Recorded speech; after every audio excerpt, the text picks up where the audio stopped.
மறக்காம சர்ப்ரைஸ் பண்ணுங்க. Thank you. We move on now to examine the exchange variation of the Alekhine, which again is a very common white system. The traditional moves start us off. White hits the knight on d5, and then he simply takes on d6. This is very popular. White's idea is that the knight on b6 is not very well placed, and it's much easier for white in this simple setting to develop his pieces easily and effectively than it is for black.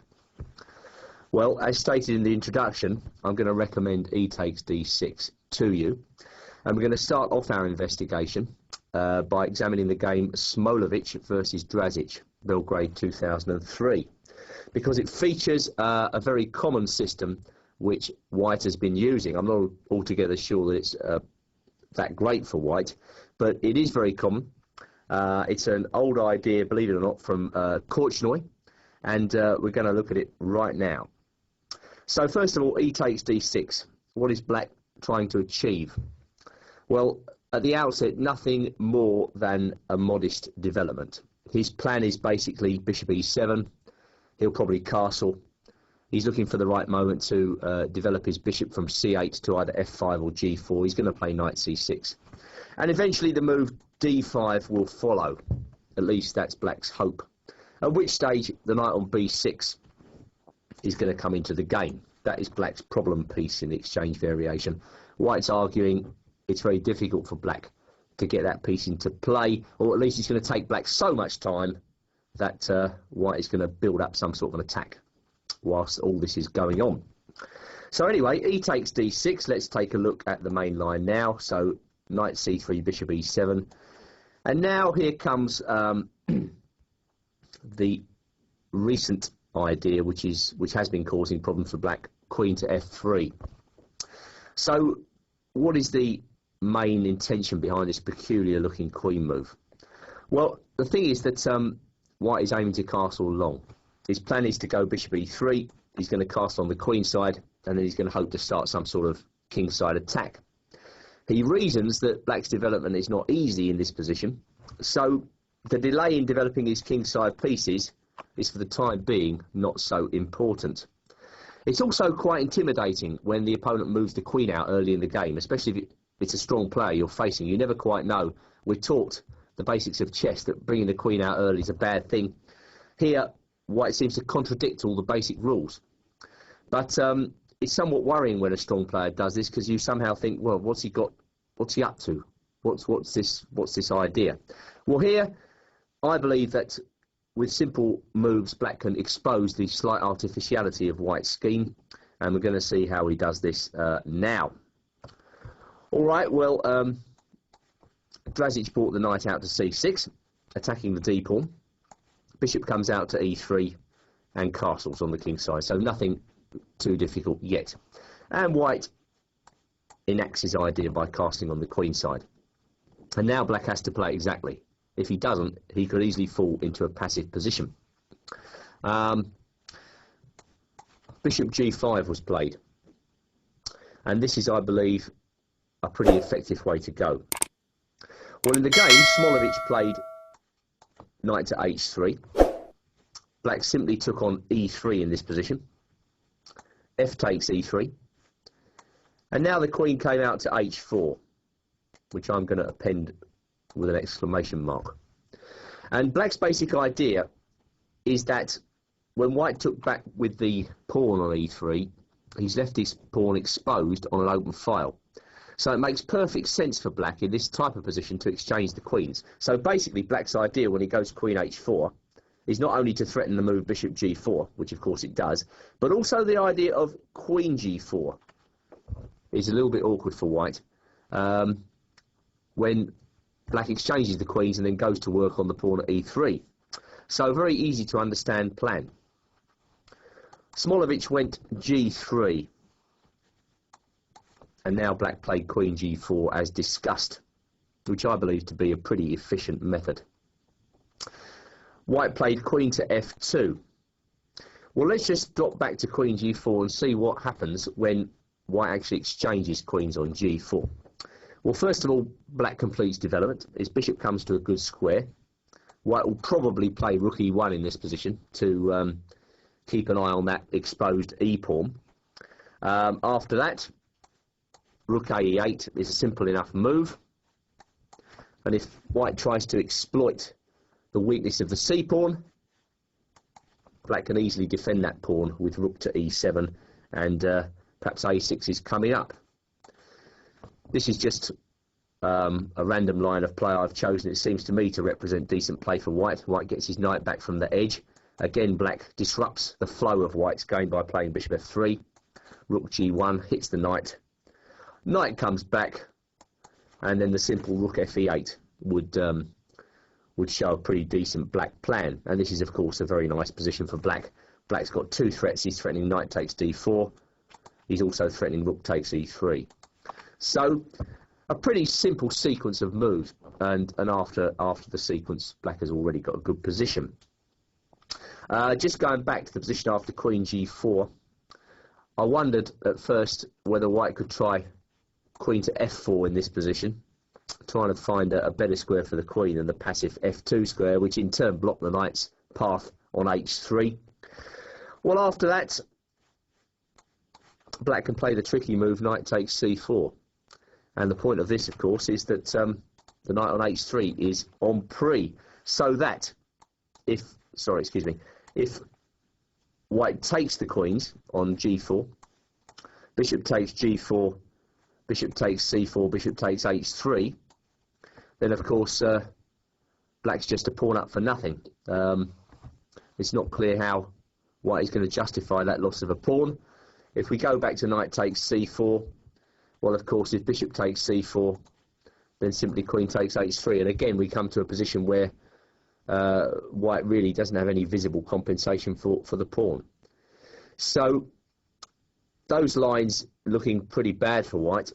It's not surprising, going back to queen g4 for the last time, that in the game, white chose queen to f2. But again, of course, that led us straight into the move knight takes c4, which, you know, brings the dormant black knight into the game, and at the same time takes a valuable pawn. Okay, well, white tried to justify the loss of a pawn by bringing his knight into the game, and now there are certain ideas for white which could trouble black. For instance, knight d5. There's also the idea of bishop h3. So black's got to play pretty carefully over the next few moves after knight f4. It's not that simple. His first task was to get the knight off pre, as it were, so he brings his knight back to b6.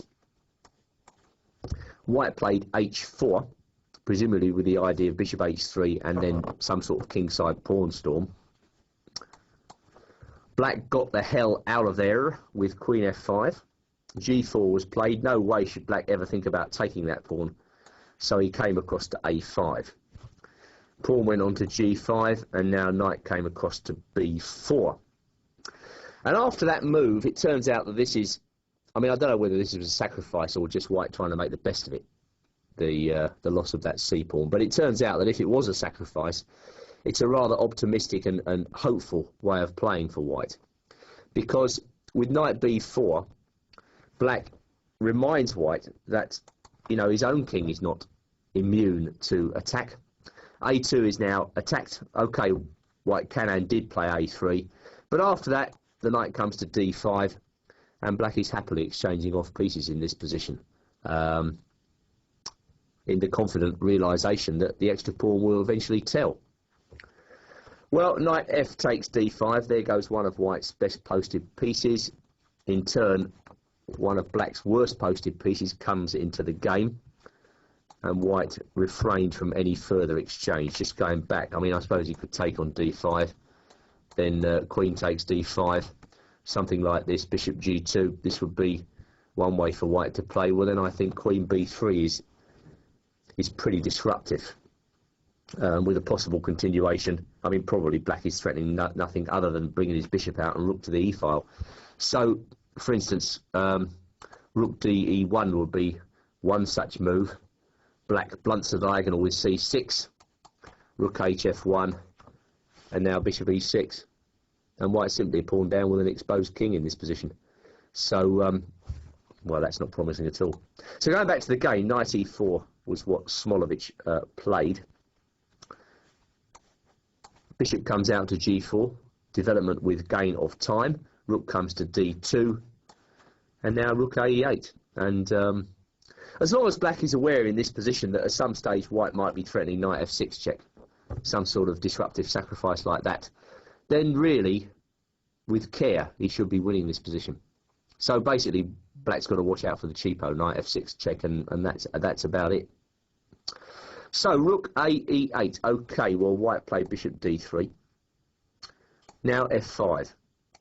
And I'm going to give that move an exclamation mark, because the only piece that wasn't really doing anything in black's position was the rook on f8. In fact, you may have wondered why he left it there. I think he left it there for two reasons. One, he wanted to defend f7, and two, he had the counter-attacking move f5 in his mind. So here we see black bringing all his pieces to life with that move. And really, after that, white is struggling. Well, he took on f6. We can't blame him for that. All his pieces seem to be geared towards some sort of opening of the game on the king side, so taking on f6 would be the logical move. Okay, black simply took back. Queen to g2, but I wonder whether white saw black's next excellent move. Bishop to f3, and really this move should finish the game.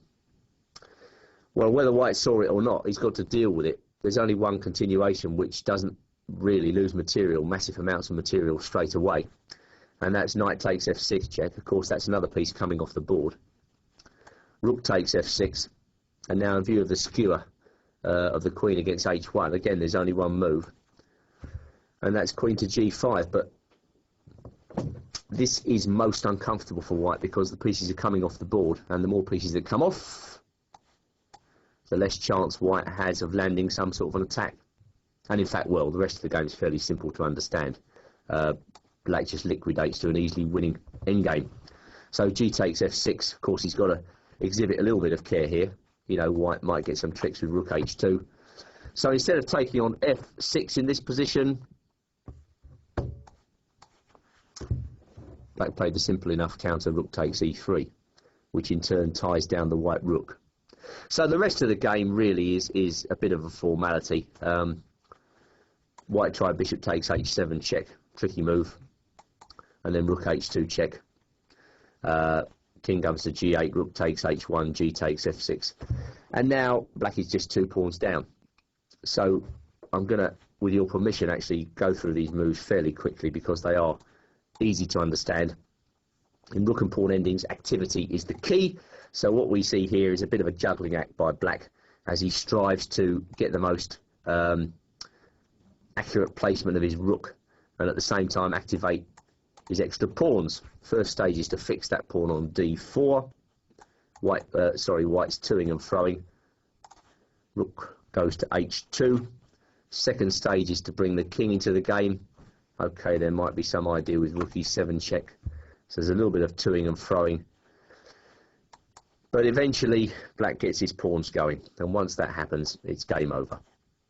So here we see, again, white trying to trouble black with ideas of maybe rook a8 or rook b8, something like that.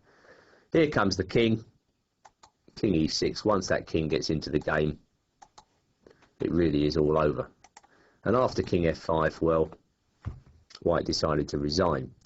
Not before time, because let's say rook takes a5, sidelining the rook is answered very easily by king e4, and that is how to play a rook and pawn ending. Improve the position of your pieces. Black's rook's about to enter the fray. All of white's pawns are weak. The f pawn is going to be boss. So a pretty convincing demonstration of how to deal with this this idea of queen f3. Just going back one last time to the position after queen f3. What I think I'd like to do is to show you another way at this point, so you can actually choose how to counter this move. Now, there was a game, Willemse versus Van der Werf, Essen Open 2003, where instead of knight c6, black decided to castle. And The idea of this is not to play knight c6 at all, but to play pawn up to c6, and this is actually quite an interesting move. The main thrust of c6 is that black wants to play d5 in this position, and well, white will probably play c5 at that point. Black's knights moves, and then black levers open the queen side with b7 to b6. Just to show you how this might work, in the game Willemse versus Van der Werf, white played knight h3, saw what was coming up. Black played d5, c5 was played, knight 6 to d7, and now white's got to organise his pieces in a slightly different way to normal, because of course if he castles on the queen side, that ready-made attack with b6 is really coming up very quickly. So white played a3, b6 was played, b4, b takes c5, b takes c5, but now you see white's got to handle this variation in a completely different way. So this is another way for black to play against this line, just to take play on a little bit longer to show you how it might pan out. Bishop f6 was played, and this is already a little bit awkward for white. Black's counterplay is very fast. He's threatening knight takes c5. He's threatening queen out to a5. Rook e8 is in the wings. And so white played a rather miserable move there, bishop e2, allowing black to take on c5. Castles, knight to e6, and despite the traffic jam of pieces on the queen side, in that mentioned game, only black could be better here. So there you are, two ways of meeting a currently fashionable line. You're bound to encounter queen f3. Some guys are bound to try this against you because, you know, the theoretical recommendations are in favour of white, but I'm not so sure, and I hope I've shown at least one, if not two, antidotes to this tricky system.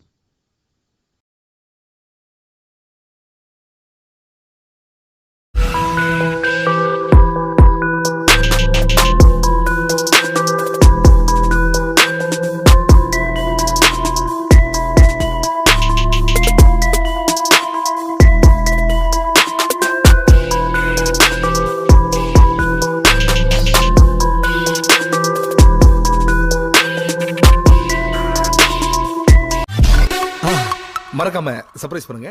Thank you.